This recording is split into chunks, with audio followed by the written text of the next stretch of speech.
師徒之間節目佛教故事摩加的故事10集之一，2015年9月12日以英語開示於法國。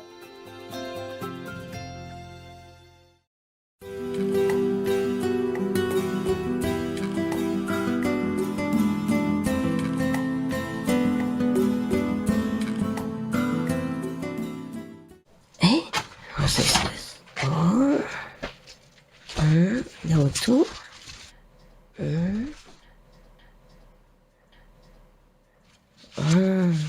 Oh, somebody give me more or something? I didn't see all this before. It's very good. That means you have a lot of story. Okay, thank you whoever does. Oh, there you go. Today we have spoken about the sixth perfection and the power of the Buddha who can control the minds of our beings. Control but not dictate. So you can see some of you still very fresh with me still, huh? You can express your opinion, but mostly it's wrong opinion. Anyway. But you will ask me why the Buddha cannot control some of them, like Devadatta, his cousin who always tried to harm him, or others like heretic people, a group outside of his group, and others who contradicted him or went against him, or tried to harm him in different way. You ask me like that, right? You would, huh? You don't dare, I know, but I asked for you because we don't have Anand here. That's the problem. In order to ask good question, you also need to have a good level of consciousness, no? Yeah. Anand, even though in the Buddhist Sutra it says that he did not get fully enlightened until after Buddha Nirvana, yeah. But he has his Buddha hurt inside him, hidden somewhere, that's why. He probably, subconsciously, he wanted to hide or to delay his enlightenment, a complete enlightenment until the Buddha Nirvana, so that he can concentrate on the task of serving the Buddha. It's a kind of offering, sacrifice inside. Otherwise, if he's too enlightened, like Sariputra or Maudagalayana or Mahakashipa, for example, then they would go all over, to deliver other beings. They would concentrate more on the task of saving other beings instead of serving the Buddha so humbly, devotedly, and loyally. No, don't you think so? Yeah. Different mission, different task. I guess that's what it was. Yeah. Otherwise, how come the Buddha just entered Nirvana and the Sangha kicked him out because he's not enlightened enough?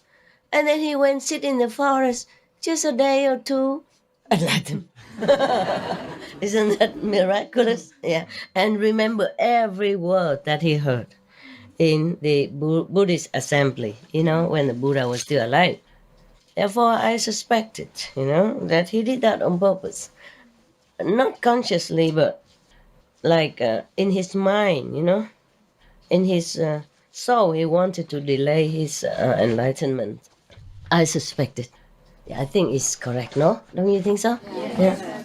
You see, so the Buddha can only help, to train, not really control, but to train the mind and the body of whomever entrusted himself to him, to the Buddha. So the Buddha even also will not want to interfere in humans' free will. Otherwise, so much power, he could change the whole world. But it's not to do that. Human beings or other beings on the planet has to evolve, naturally. It's better that way. Number one. Number two, if the Buddha wants to save all of them, then he has to reincarnate again. Remember what I told you before? to go through a lot of suffering again, sacrifice again, to have affinity with them, then he can deliver them. I wish the Buddha take a rest.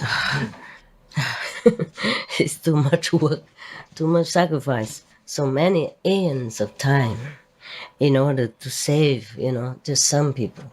This is really incredible. Incredible. All these stories that I told you, this is incredible. But that is just him. I don't hear that Sariputra had to do that. And poof, like that, he just went to Nirvana. Become a Buddha and also enter Nirvana, mean freedom forever. Nirvana mean a state of desirelessness, of, never die, never leave, never come, never go, nothing happen. Yeah.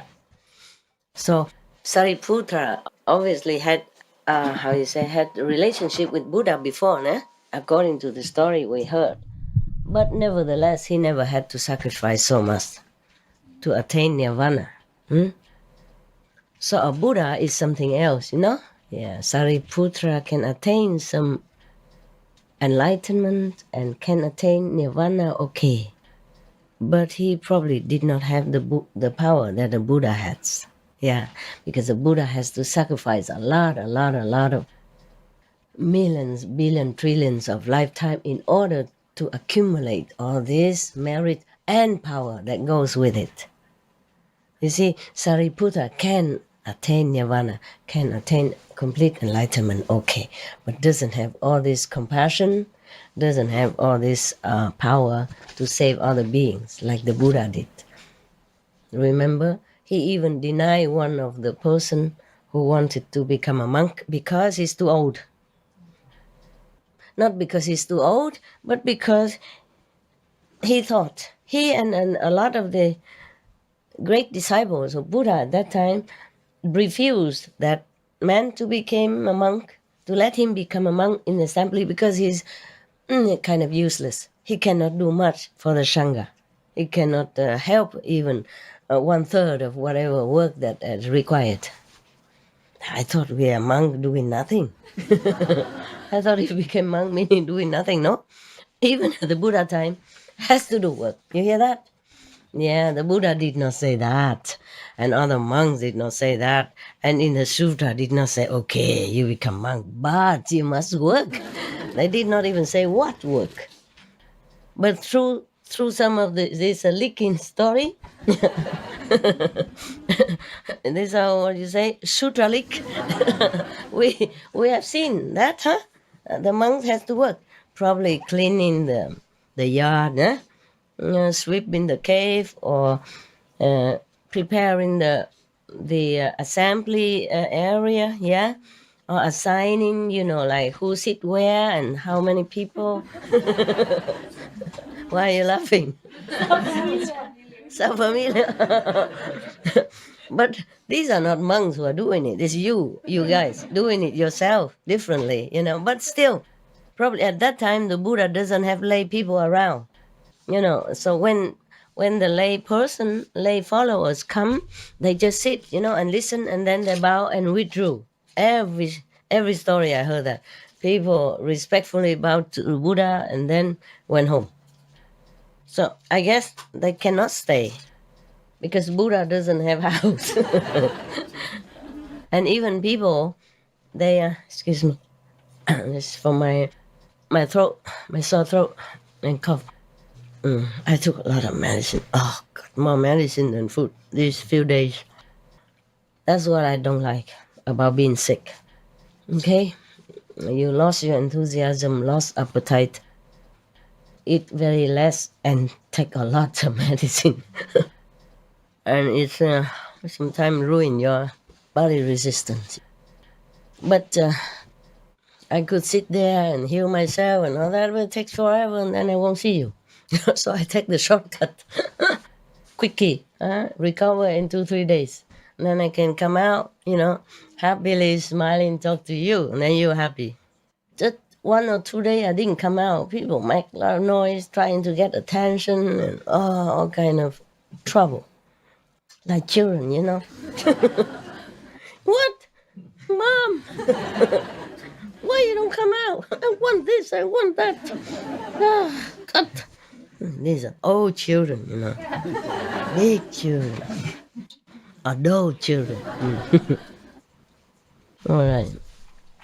So the people, like Prince Kida and the noble and rich men in different countries, they did build ashram for the Buddha and for the monk. And they make some small meditation stupa or some resting place, you know, with cover, roof and wall so that they don't get wet in rainy season. I don't get cold in summer. Yeah, they did build them. But just enough for 1,225 or 50 monks, remember? And then keep increasing more monks, yeah? So maybe 1,260, 1,300, yeah, or 500. And that's max. And if the lay people stay there, they had nowhere to stay and nobody cook for them like we do here. Nah? That's a good business. I like. Everybody come, listen to the Buddha, and then bow respectfully, went home. Very wonderful. No need to worry about where they sit, where they sleep, whether they cold or not cold, and how much you have to cook every day. Buy food and store food and cook food and eat food and digest food and then worry about the rest of the food after. Oh man, it's too much. No wonder they call the American, they call the toilet the restroom. The rest of anything there. The restroom. Wow. Now I understand. The rest room. Okay. It's a lot of work, you know. Think about it, huh? Yeah. So you think you just bring your butt here, sit there, and then I'm a Buddha. And everybody else, less Buddha has to cook for you, work for you, sweep the floor for you, huh? Take care of your bus, everything else. Yeah. All right, so what I was talking before, what was that? Huh? Hello? Cannot control. Okay. Yes. Because in this country, no, in this world is the ruling party. The ruling party is Maya. Maya unique party, you know. It's a one party world. Just like in some country. It's nothing new. Okay? Some country have 2-3 parties. So they have contradicting views and therefore they're building each other and more democratic. And some country have only one party. Yeah. If you can have one, why two? Making more trouble, right?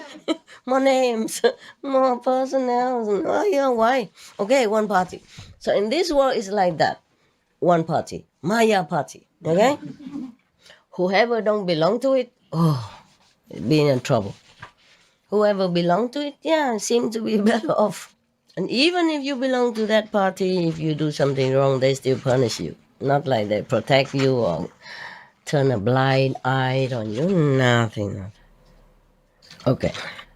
We have to acknowledge our thanks to this person who translated this text of Buddhist story, which are many parts. This person's name is Eugene Watson Burlingame. And there is another person who revised and selected. His name is Reverend Bichu Kantipalo.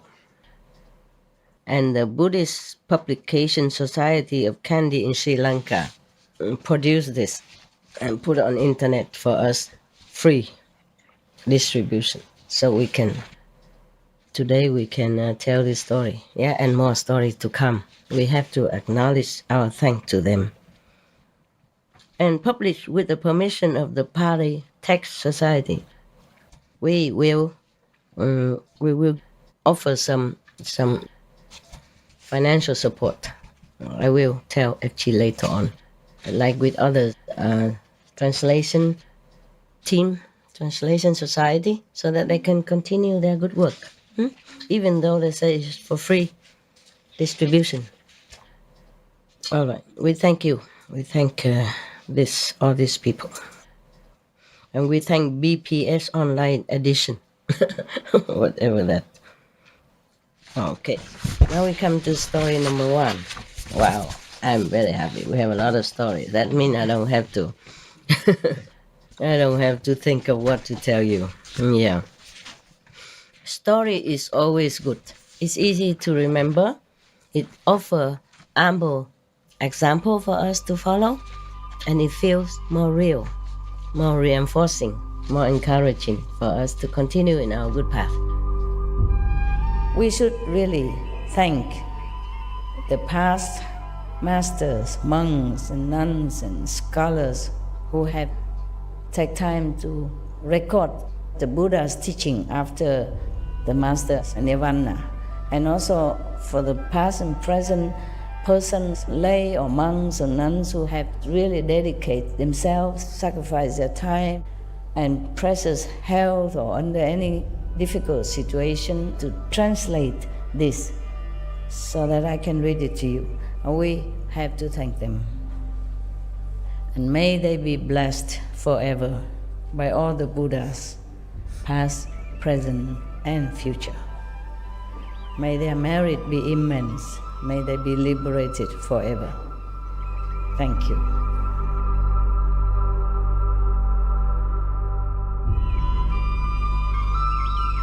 According to Buddhism and the believer and the tradition, when you read sutra and all that, you have to put on incense, flower, and bow to the sutra first and thank all the Buddhas and Bodhisattvas in 10 directions, all respectfully, before you read it, okay? And then you cover the sutra also with silk or beautiful cloth, and I just make it more popular. Yeah, more easy, simple. And I apologize to all the Buddha. I say if I done something wrong, according to the tradition, my heart is full of respect. It's just that I cannot always do that. So please, all the sin, whatever I've done wrong, is all on me. At least other people, they hear the names of the Buddha, according to the sutta, they will get benefit. Yes. Okay, this story about making good karma. This story is about Magha.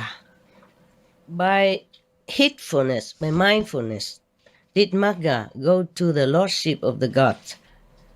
Yeah, this instruction was given by the teacher while in residence at the summer house near Vesali with reference to Shaka, king of God.